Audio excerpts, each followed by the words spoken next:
नमस्कार, आप देख रहे हैं वैदिक टीवी और मैं हूं आपके साथ मेघा। आमतौर पे लोगों को सपने आते हैं, कई बार अच्छे भी आते हैं, कई बार बुरे भी आते हैं और लोग इनसे डर जाते हैं। लेकिन क्या आप जानते हैं कि आप ये भी पता कर सकते हैं कि कौन सा सपना इनमें से सच होगा और कौन सा नहीं। इस बात के संकेत भी आप जान सकते हैं। कैसे? आज हम आपको स्वप्न शास्त्र में यही बताएंगे। दोस्तों, स्वप्न शास्त्र में हर तरह के सपने के शुभ और अशुभ मतलब बताए गए हैं।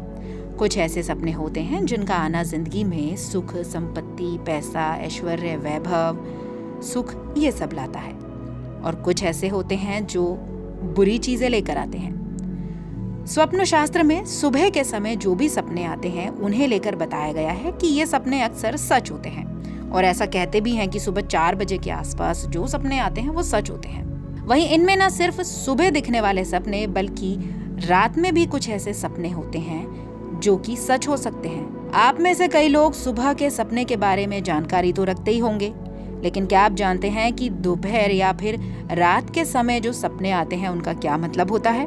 शायद इस बारे में बहुत कम लोग जानते होंगे, तो आज हम आपकी उसी जानकारी को बढ़ाएंगे। सपने किसी भी प्रहर यानी कि किसी भी वक्त देखे गए हों, इनमें से कुछ सच होते हैं और कुछ नहीं। स्वप्न शास्त्र के मुताबिक सपने देखने का जो समय होता है वो ये बताता है कि वो हकीकत में बदलेगा या नहीं। रात के 10 बजे से लेकर 12 बजे के बीच जो भी सपने देखे जाते हैं उनका कोई फल नहीं होता।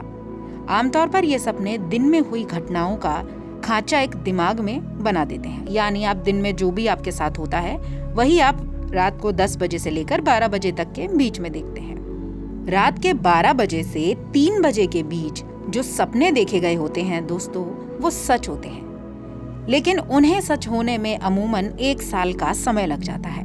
अब वो आपके सपने पर डिपेंड होता है कि आप क्या सपना देख रहे हैं। वहीं ब्रह्म मुहूर्त यानी कि सुबह 3 बजे से 5 बजे के बीच देखे गए ज्यादातर सपने सच हो जाते हैं। ये 1 में से 6 महीनों के बीच फल देते हैं, यानी कि ये सपने 6 महीने के अंदर अंदर सच हो जाते हैं। दोपहर में जो सपने देखे जाते हैं ना, उनका कोई मतलब नहीं होता, ये कभी सच ही नहीं होते। अब बड़ी बात ये आती है कि जो सुबह के सपने होते हैं यानी कि जो ब्रह्म मुहूर्त में देखे हुए सपने होते हैं वो सच क्यों होते हैं? तो दोस्तों, सुबह का जो समय होता है जब व्यक्ति अपनी आत्मा के बहुत करीब होता है, साथ ही इस समय जो दैवीय शक्तियां होती हैं वो सक्रिय हो जाती हैं और उनका असर पृथ्वी पर रहने वाली सजीव और निर्जीव चीज पर पड़ता है, यानी कि लिविंग थिंग और नॉन लिविंग थिंग, इन दोनों चीजों पर पड़ता है।